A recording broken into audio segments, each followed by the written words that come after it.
me start off with this. I'd like to welcome you to the Agape Ministries. We are a ministry of love, restoration, reconciliation. A ministry that's committed to building a people of purpose, power, and praise. And I'm going to change this last part. We believe that if anybody comes to Christ, they come in volumes through the love that we share.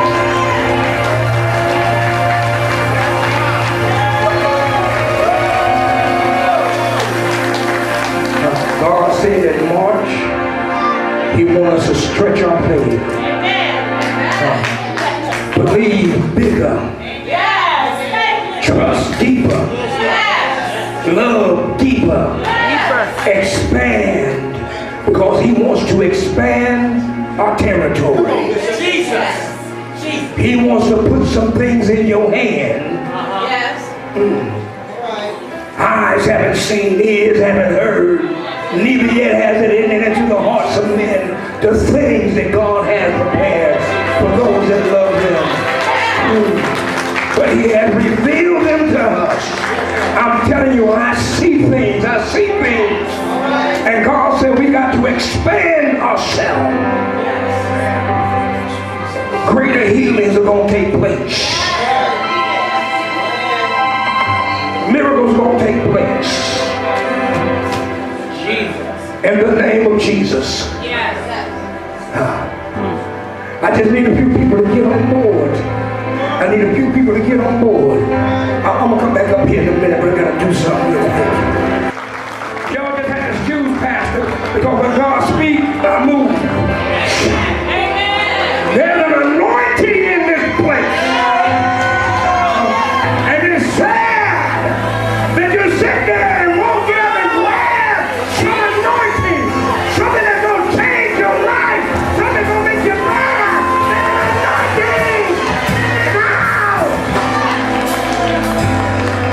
Shout.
decision. It's your decision.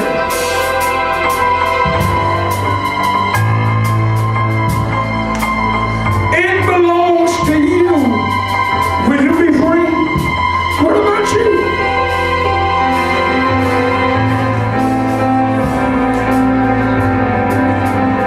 Would you be free?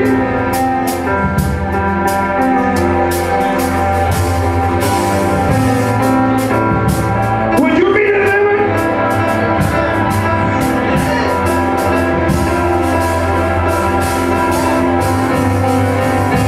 Lord, take the blinders off. Take the blinders off. Let them see. Let them see. Let them see.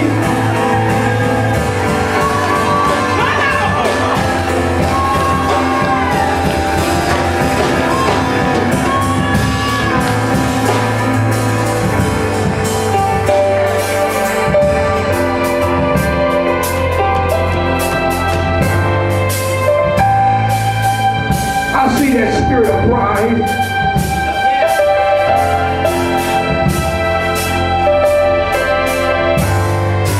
Telling you that you don't need no assistance, you can handle it on your own.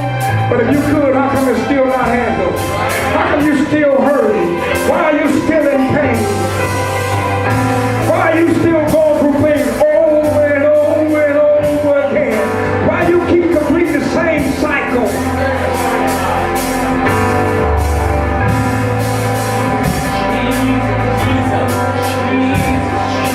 We break that spirit of Leviathan now. We break that spirit of Leviathan now. We break it now. Somebody said, what's that spirit? Pride is rooted in the spirit of Leviathan. We break it now in the name of Jesus. Loose our slaves.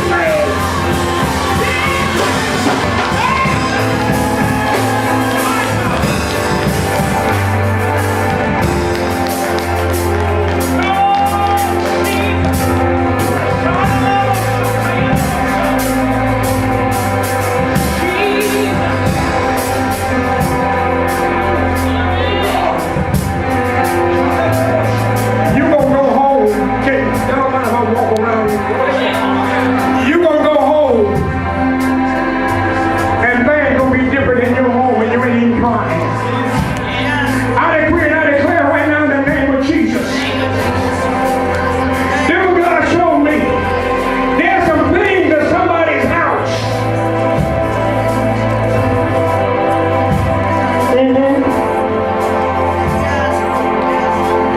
And when you came to church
got no chocolate covered candy. We ain't got no chocolate covered bunnies in here. I'm going to show you why.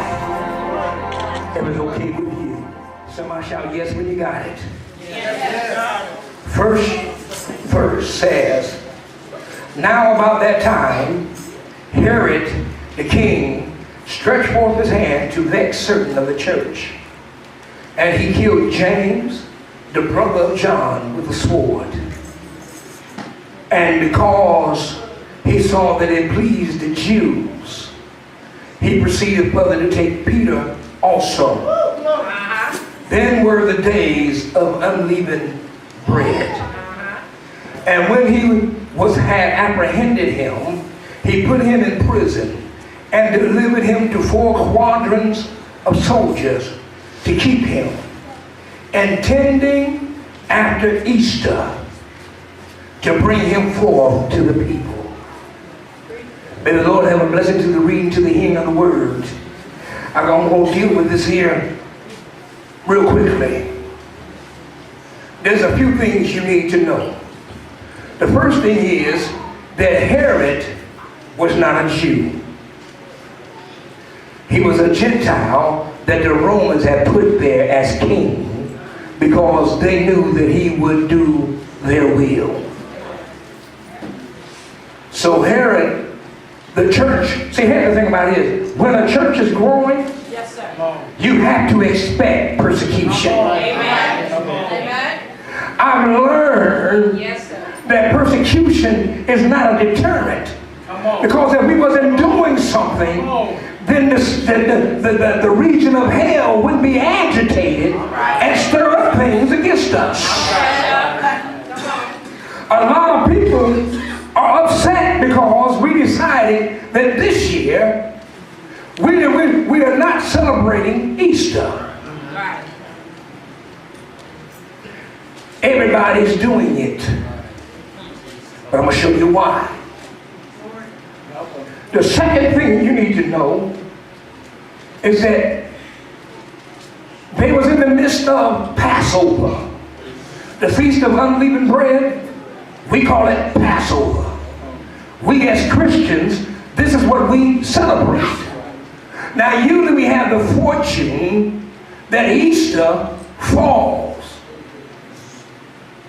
at the same time of Passover. But because the secular world or the world at whole, all except the Jewish people, celebrate the Georgian calendar. Did I say it right? I'll say it again. Yeah, what he said. Calendar. But the Jews was on the Julian calendar. And so Passover is not until April, help me, 22nd. Yes, sir. That's when we're going to celebrate. Yes, so if you want to buy some new clothes, if you want to cook a meal and bring it, that'll be the time to do it. We still ain't going to have no eggs. Because Easter is a pagan holiday. And if you see in the scripture, it was already a holiday. It's a holiday they brought over from the Babylonian kingdom. Worshipping Ishtar, the goddess of fertility and sexual encounters. Can I say that again? Yes. The goddess of fertility and sexual encounters. Part of the worship was that they had temple prostitutes that you could go into as part of the celebration. And the rabbit was her symbol. And the eggs represent fertility. Now, the Catholic Church in Europe decided we will incorporate this. And understand, they just didn't get it from Babylon, because in Germany in the 1500s They worship a goddess of fertility and sexual encounters in Germany. And the symbol was the rabbit and the egg. So when the church moved over into Europe, they decided that we would incorporate this so that we can win the people. And even today, some people say, well, you know, we don't want to punish the children. The children look forward to the eggs and the candy. Well, go to the store, buy your children some candy, get a couple of eggs out of your refrigerator, boil them, let them paint it. If that's what you want to do. But as a ministry, one that said we honor God, how can we honor God celebrating a holiday that is totally against God?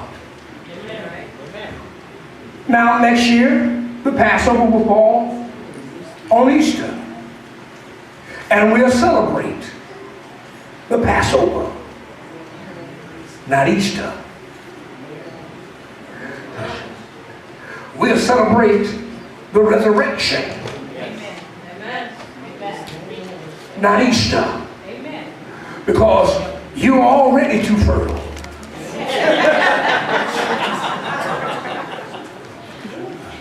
You don't need a fertility rite. Some of y'all need an anti-fertility rite.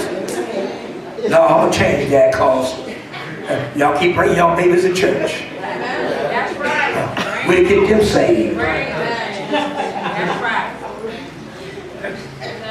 We use them to change the nation.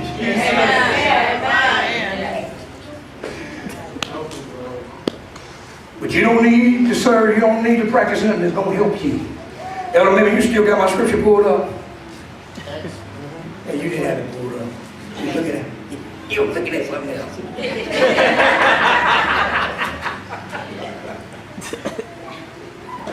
Because I want you to see that while they were celebrating Easter and observing Easter, I need you to see what the church was doing. Now, I think I stopped there at verse 4. The very next verse said, what happened then? Peter therefore was kept in prison, but prayer was made without ceasing of the church unto God for him. Okay, so it was Easter. Everybody was celebrating. What was the church doing? Praying. What should we be doing? Praying. Do you understand that these foreign devils, these gods from other lands have invaded our country and have invaded not only our country but have invaded our churches? Yeah. We got people sitting up in our churches doing things that we used to look at in the National Geographics. Yes, right. Amen. Doing weird stuff that we used to look at and say, what's wrong with them people? Now we are embracing all of that. And the church want to win people into their church so bad that we do and allow every and anything. But when you look at the Acts model, see, because the church started in the book of Acts. Yes, sir. And they stirred up the nation. They thought that when they killed Jesus, it was going to die out. And then Herod said, well, it ain't dying out if I kill those that were hanging out with Jesus. That's why he killed James. Yes, sir. That's why he took Peter intending to kill him.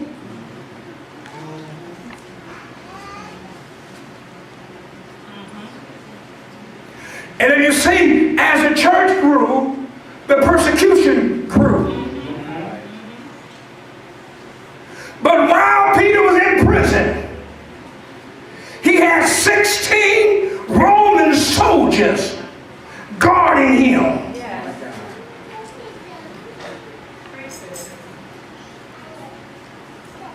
He was in a position where there was no escape. He wasn't getting out of that. Anybody in a situation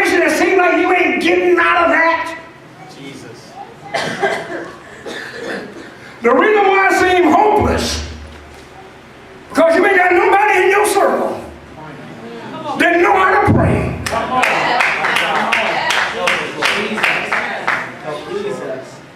It don't take a whole lot of people to pray, Brother Dale.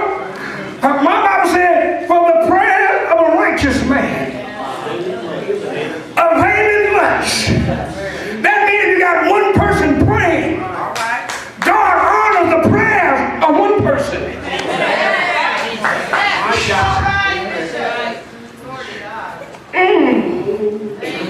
One person. Now just imagine, Peter was in a hopeless, helpless situation.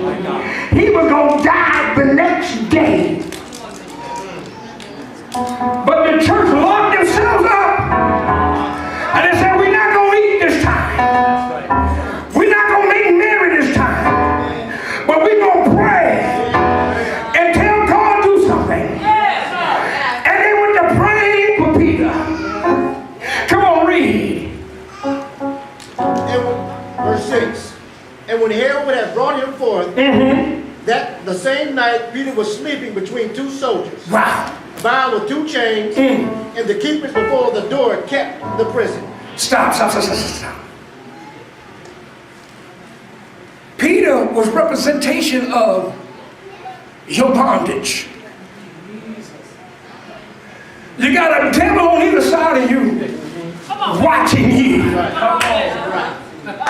They got your feet bound, and your hands are bound, and your mind is just on what you're going through. The scripture don't say Peter was praying, because Peter was bound. Sometimes when you're in a bound situation, prayer just seems like it don't work for you.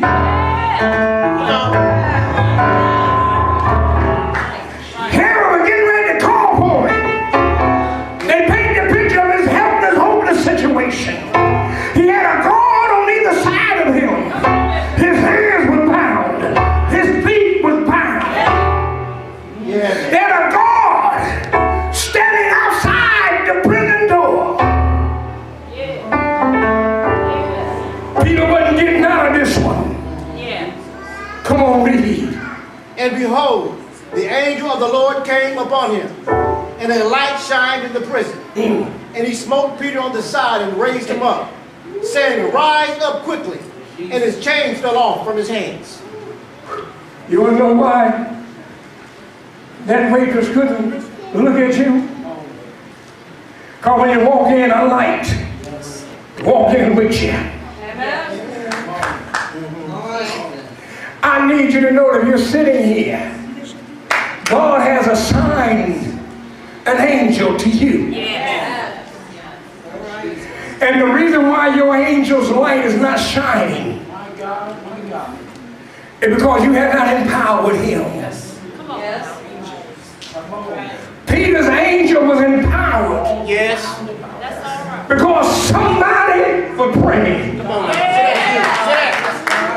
Y'all ain't catching this. His angel got strength because somebody was praying. While he was in that helpless, hopeless situation, somebody was praying. I need you to know that somebody is praying for your situation. The reason why you're here today is because somebody is praying for your situation. The reason why you're here today is so that your angel, who God has placed charge over you, can be empowered to work for you.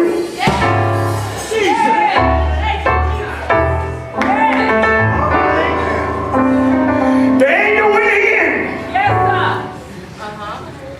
Oh, God, I'm not messing with y'all. Y'all catching that attitude. The angel walked in. Peter was sleeping. And the Bible said the angel did. That's what smoke means. Don't mean Peter. No. That angel went in and he's like, pow. Peter woke up. Come on.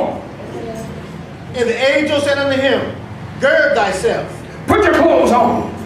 bind on thy sandals. And so he did. Oh, now. Didn't a couple of scriptures up say he was bound?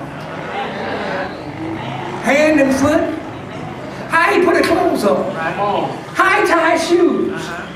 Because when the presence of God's messengers show up, every piece of bondage on you has to come off.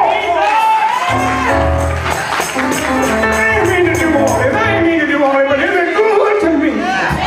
It let me know that if I pray, somebody gonna be delivered. If I pray, somebody gonna be set free. If I pray, there gonna be some demons that are released. Read for me. And so he did. And he said unto him, Cast thy garment about thee and follow me. Put your coat on and come on. Come on, read. And he went out and followed him, and wist not that it was true which was done by the angel, He thought he was dreaming. but thought he saw a vision. When they were past the first and second ward, they came unto the iron gate that leadeth into the city, which opened unto them of its own accord. Wow. And they went out and passed through one street forthwith. The angel departed from him. Now stop now. Can I paint the picture for you? He's laying between two guards. He's in an inner prison. And he got a guard outside his door. In the next chamber that he got to pass through, there's another guard. When he gets to the gate is manned by guards. So now, the angel took him out of his prison cell, past the first guard. Went into the next chamber and passed the second guard. Went out into the streets and the gates opened up by themselves. Yes, sir. And he passed the other guards. He took him away from the prison to one street over, then the angel left him. Amen. I ain't got to stay with you now. You ain't got to see me now, because I've already delivered you. You ain't got to see me now, because I've already set you free. Come on now. You don't understand, somebody's angel is sitting in this room in here. Come on, Roger, I need you to read what happens next. And when Peter was come to himself, he said, Now I know of a surety that the Lord has sent his angel and has delivered me out of the hand of Herod and from all expectation of the people of the Jews. Stop. He not only delivered me from the heathen Herod, but he delivered me from the expectations of other people. Y'all ain't catch that.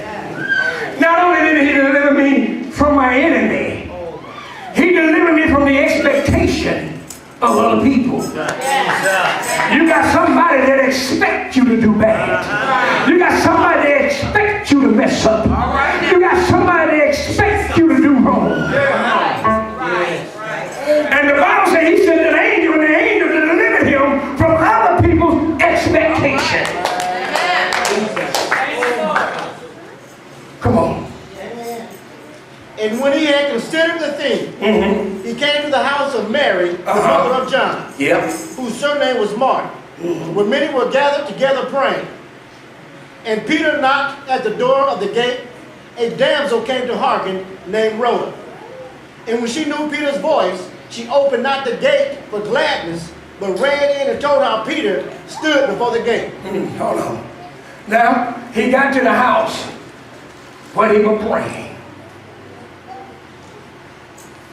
He knocked at the gate, and Rhoda heard his voice. Rhoda says, "That Peter? That can't be Peter. Peter locked up. I've been not opening the door because there might be a spirit. Y'all know we scare spirits." She went and told the other people that Peter was outside knocking on the door. Come on, read. And they said unto her, Thou art mad. Yo, you crazy, girl. Peter ain't out there. But she constantly affirmed that it was even so. Then said they, it is an angel. And it can't be Peter. Peter locked up. They praying and they still ain't believing. Come on. Come on. Y'all ain't catching that. They praying, God gave deliverance, and they still ain't believing. How many of you praying and still ain't believing? Lord. But Peter continued knocking. And when they had opened the door and saw him, they were astonished. While they were praying, God brought deliverance. Not the next day. They didn't have to wait until Herod brought him out and the executioner was getting ready to cut his head off. While they were praying, God brought deliverance. See, y'all, I need the church to catch this now. The reason why the devil don't want you to pray is because he don't want you to be delivered. He wants you to keep your anger. He wants you to keep your hurt. He wants you to keep messing up.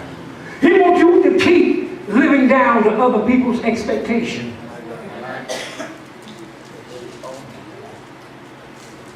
He don't want prayer. But just like the church grew then, while they was out hiding their Easter eggs, and while they was out celebrating, having sex in the church, while they was out celebrating, bowing down to a God that wasn't theirs, there was a remnant of people that gathered together and prayed. What the church needs to be doing now is pray. Come on. I look through the encyclopedia, and everywhere in the encyclopedia they try to make Easter a Christian holiday. It's not a Christian holiday. It just happened to be a day that Jesus decided to rise from the grave. And those of us that are into Jesus don't celebrate Easter, but we celebrate the resurrection.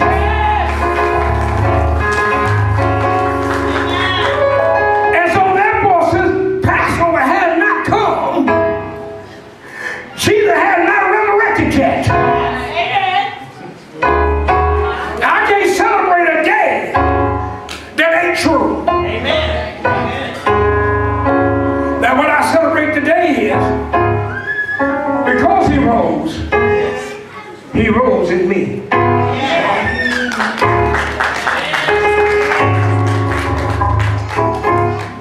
Because he rose, I got hope for tomorrow. Because he rose, I got my body healed. Because he rose, I got my sins set free. Because he rose, I'm right in my own mind. Because he rose, I don't smoke weed no more. Because he rose, I don't drink alcohol no more. Because he rose, I don't have to take pills no more. I don't need something outside to make me feel good inside. But when I think of the goodness of Jesus and all that he done for me, my soul, my hallelujah, that's why I celebrate. That's why I give God the glory. That's why I preach the way I preach. So that others can be set free. When you feel the pull of God, you can't go back.